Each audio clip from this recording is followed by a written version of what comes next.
Important current affairs देखते हैं 22 जून 2025 का आपकी पाठशाला द्वारा। इसका पहला प्रश्न है, किस देश ने समुद्री जैव विविधता, कौन सा ये समुद्री जैव विविधता और बीबीएनजे संधि पर केंद्रित तीसरे संयुक्त राष्ट्र महासागर सम्मेलन की मेजबानी की? ए जर्मनी ने, बी फ्रांस ने, सी स्पेन ने या डी यूनाइटेड किंगडम ने? इसका सम्मेलन की मेजबानी की है, कौन सा मेजबानी की है? संयुक्त राष्ट्र महासागर सम्मेलन की मेजबानी का तीसरा कौन सा? तीसरा था। इसने मेजबानी की किसने? फ्रांस ने। फ्रांस ने तीसरे संयुक्त राष्ट्र महासागर सम्मेलन यानी यूएनओसी की मेजबानी की, जिसका मुख्य उद्देश्य राष्ट्रीय क्षेत्राधिकार से परे जैव विविधता यानी बायोडाइवर्सिटी बियॉन्ड नेशनल जुरिडिक्शंस यानी बीबीएनजी संधि के माध्यम से राष्ट्रीय क्षेत्राधिकार से परे समुद्री जैव विविधता संरक्षण को आगे बढ़ाना था। इसे उच्च सागर संधि भी कहा जाता है। क्या नाम दिया है इसको? उच्च सागर संधि भी कहा जाता है। और यह समझौता अंतर्राष्ट्रीय जल में जैव विविधता की सुरक्षा के लिए अत्यंत महत्वपूर्ण है, जो महासागर की सतह का लगभग 2/3 हिस्सा है। फ्रांस उन 56 देशों में शामिल है जिन्होंने इस संधि का अनुसमर्थन किया है और समुद्री संरक्षित क्षेत्रों के निर्माण, अनिवार्य पर्यावरण प्रभाव आकलन और समुद्री आनुवंशिक संसाधनों तक समान पहुंच जैसे प्रमुख उपायों का समर्थन किया है। इस सम्मेलन की मेजबानी वैश्विक समुद्री संरक्षण और अंतर्राष्ट्रीय पर्यावरणीय नेतृत्व के प्रति फ्रांस की प्रतिबद्धता को दर्शाती है। अगला प्रश्न है, ब्रोकर चार्जर रिपोर्ट के अनुसार ऑनलाइन निवेश संबंधी खोज रुचि में भारत की वैश्विक रैंकिंग क्या है? ए 10वीं, बी 13वीं, सी 8वीं या डी 15वीं? तो भारत की रैंकिंग इसमें कितनी? 13वीं। ब्रोकर चार्जर की रिपोर्ट के अनुसार ऑनलाइन निवेश संबंधी खोज रुचि में भारत विश्व स्तर पर कितने?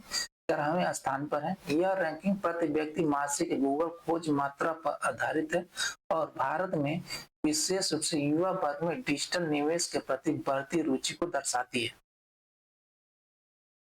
प्रति 10 लाख लोगों पर 2629 मासिक खोजों के साथ भारत डिजिटल प्लेटफॉर्म के माध्यम से वित्तीय साक्षरता और धन सृजन के लिए बढ़ती रुचि को दर्शाता है। स्टॉक से संबंधित प्रश्न सूची में सबसे ऊपर है। इसके बाद विदेशी मुद्रा और क्रिप्टो करेंसी का स्थान है।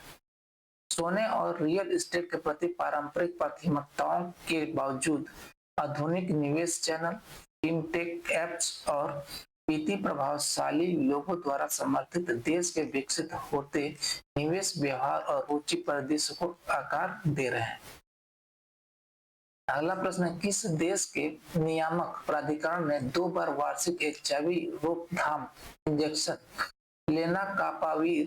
लेनाकापावीर जिसे एज़टूगो के नाम से ब्रांडेड किया गया है को मंजूरी दी है? ए यूनाइटेड किंगडम, बी कनाडा, सी ऑस्ट्रेलिया या डी संयुक्त राज्य अमेरिका? तो यह देश है कौन सा? संयुक्त राज्य अमेरिका ने जिसने मंजूरी दी है। एज़टूगो नाम से ब्रांडेड किया गया है जिसको। क्या है ये? एचआईवी रोकथाम इंजेक्शन लेनाकापावीर का। संयुक्त राज्य अमेरिका के खाद्य एवं औषधि प्रशासन में गिलियड साइंसेज द्वारा विकसित, किसने किया? ये गिलियड साइंसेज ने विकसित किया हुआ एक अग्रणी दीर्घकालिक एचआईवी रोकथाम इंजेक्शन लेनाकापावीर को मंजूरी दे दी है।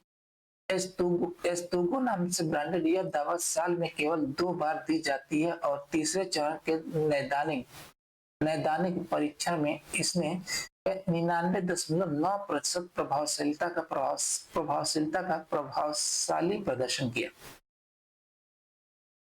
यह मंजूरी एचआईवी रोकथाम के क्षेत्र में एक महत्वपूर्ण प्रगति का प्रतीक है, जो दैनिक गोलियों या द्विमासिक इंजेक्शन के बजाय एक अधिक सुविधाजनक और कलंक मुक्त विकल्प प्रदान करती है। इस प्रगति के साथ अमेरिका सार्वजनिक स्वास्थ्य परिणामों में सुधार और दीर्घकालिक एचआईवी रोकथाम विकल्पों तक पहुंच का विस्तार करने के उद्देश्य से नवीन जैव चिकित्सा उपकरणों को अपनाने में अग्रणी बन गया है। अगला प्रश्न है, किस बैंक ने रक्षक प्लस योजना के तहत 26 शहीद रक्षा और अर्धसैनिक कर्मियों के परिवारों को 17.02 करोड़ रुपए वितरित किए? A Punjab national bank, B Bharatiya state bank, C bank of Baroda या D union bank of India. कौन सा है? Punjab national bank. Punjab national bank ने 26 शहीद सैनिकों और अर्धसैनिक बलों के परिवारों की सहायता के लिए अपनी रक्षक प्लस योजना के तहत 17.02 करोड़ वितरित करके एक उल्लेखनीय कदम उठाया। यह योजना विशेष रूप से रक्षा और अर्धसैनिक बलों के कर्मियों के लिए बनाई गई है, जिसमें आकस्मिक मृत्यु या अस्थायी विकलांगता के लिए 1 करोड़ और हवाई यात्रा से संबंधित मृत्यु के लिए 1.5 करोड़ जैसे व्यापक बीमा लाभ प्रदान किए जाते हैं। पीएनबी की यह पहल केवल वित्तीय प्रकृति की नहीं है, यह राष्ट्रीय एकजुटता और कृतज्ञता के एक व्यापक प्रतीक का चिन्ह है। यह त्वरित और अनुकूलित सहायता देश की सुरक्षा और संप्रभुता के लिए उच्च जोखिम वाली भूमिकाओं में कार्यरत लोगों के प्रति बैंक की निरंतर प्रतिबद्धता को दर्शाती है। अगला प्रश्न है, किस भारतीय संस्थान ने डीआरडीओ के साथ मिलकर एंटेंगलमेंट आधारित फ्री स्पेस क्वांटम सुरक्षित संचार प्रणाली का प्रदर्शन किया? IISc Bengaluru, B IIT Madras, C ISRO या डी आईआईटी दिल्ली। तो कौन सा? ये आईआईटी दिल्ली ने डीआरडीओ के साथ मिलकर एंटेंगलमेंट आधारित फ्री स्पेस क्वांटम सुरक्षित संचार प्रणाली का प्रदर्शन किया। आईआईटी दिल्ली ने सुरक्षा अनुसंधान एवं विकास संगठन यानी कि डीआरडीओ के सहयोग से एक अत्याधुनिक एंटेंगलमेंट आधारित मुक्त स्थान क्वांटम सुरक्षित संचार प्रणाली का सफलतापूर्वक प्रदर्शन किया। मुक्त स्थान मतलब क्या है? एक फ्री स्पेस क्वांटम है। मुक्त स्थान है फ्री स्पेस, एक फ्री स्पेस है।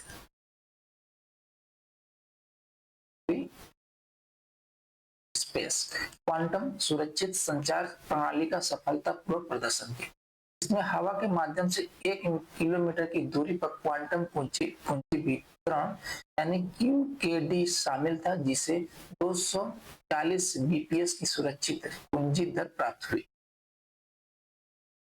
यह प्रणाली वायुमंडलीय अशांति और पृष्ठभूमि शोर जैसी पर्यावरणीय चुनौतियों के प्रति लचीली थी, जो भारत के राष्ट्रीय क्वांटम मिशन में एक महत्वपूर्ण मील का पत्थर है।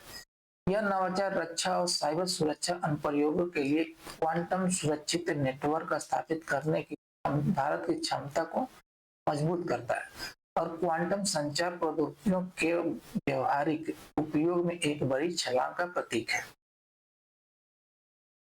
अगला प्रश्न, हाल ही में किस भारतीय राज्य ने धार्मिक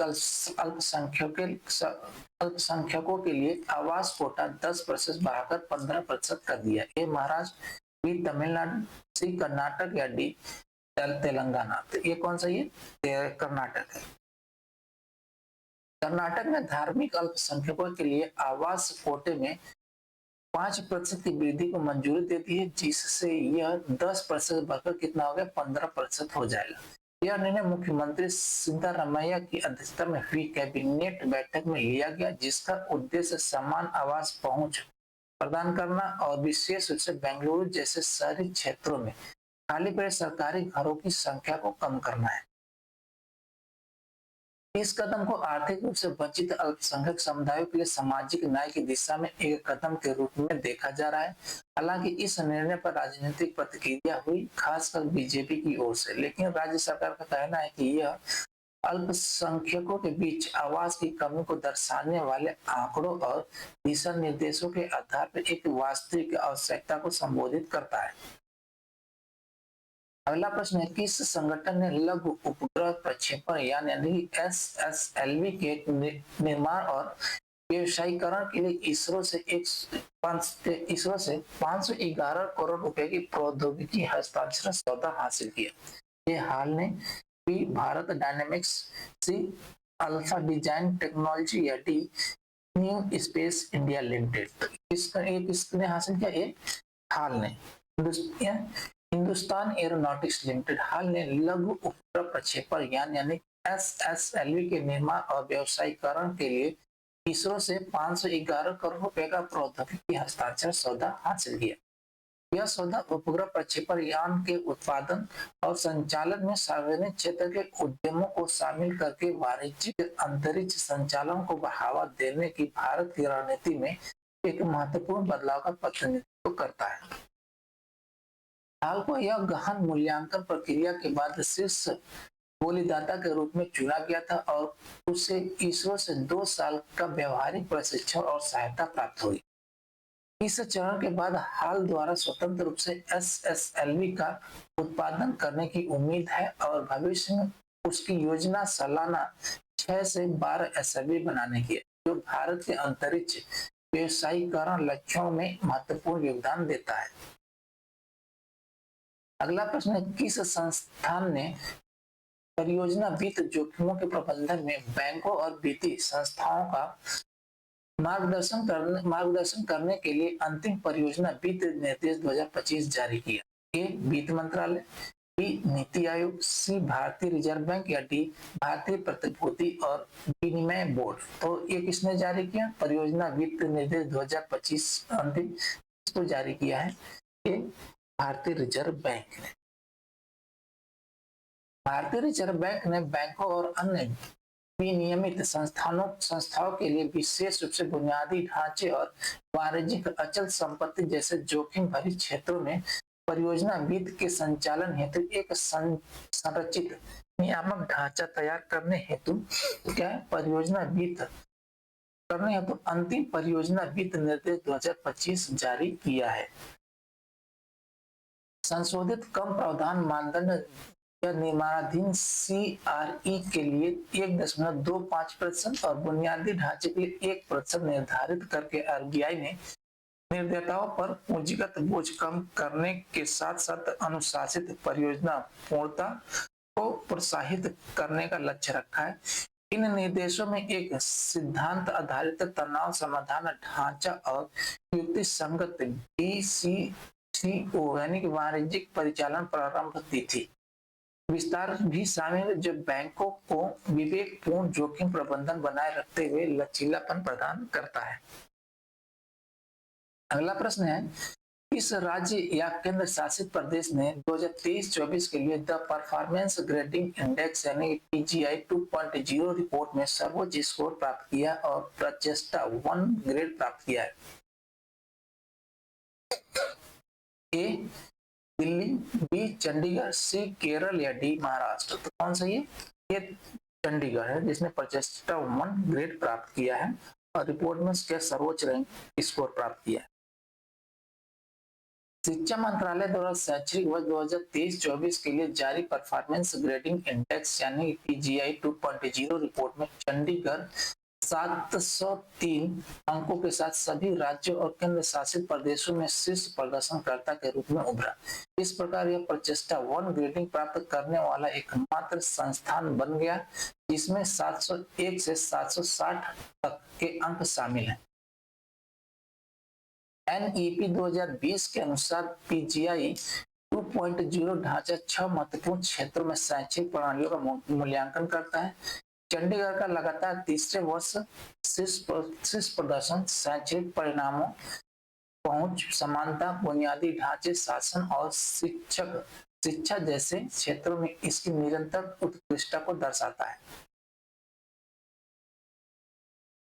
अगला प्रश्न है, विश्व स्वास्थ्य सभा के किस संस्करण में पहली बार त्वचा स्वास्थ्य को वैश्विक सार्वजनिक स्वास्थ्य प्राथमिकता के रूप में मान्यता दी गई है? ए 78वें, बी 80वें, सी 75वें या डी 81वें। तो ये मान्यता दी गई है 78वें विश्व स्वास्थ्य सभा के संस्करण में। 78वें संस्करण 78वें विश्व स्वास्थ्य सभा ने त्वचा स्वास्थ्य को वैश्विक सार्वजनिक स्वास्थ्य प्राथमिकता के रूप में औपचारिक रूप से मान्यता देकर एक ऐतिहासिक बदलाव को चिन्हित किया। यह कदम त्वचा संबंधी समस्याओं की धारणा को कॉस्मेटिक मुद्दों से बदलकर यह सार्वजनिक स्वास्थ्य समानता और सम्मान के मामले में बदलने में महत्वपूर्ण था। मामलों में क्या है, सम्मान के मामलों में बदलने में महत्वपूर्ण था। कोटे डी आइवर नाइजीरिया और टोगो सहित देशों द्वारा प्रस्तुत यह प्रस्ताव रोकथाम, शीघ्र निदान और उपचार सहित व्यापक रणनीतियों की आवश्यकता पर प्रकाश डालता है। दुनिया भर में लगभग 1.9 अरब लोग इससे प्रभावित हैं, विशेषकर निम्न और मध्य आय वाले देशों में। इस निर्णय ने WHO द्वारा विकसित की जाने वाली एक वैश्विक कार्य योजना की नींव रखी है, जो एकीकृत देखभाल, अनुसंधान और सुलभता पर केंद्रित होगी। ठीक है, थैंक यू जी, धन्यवाद।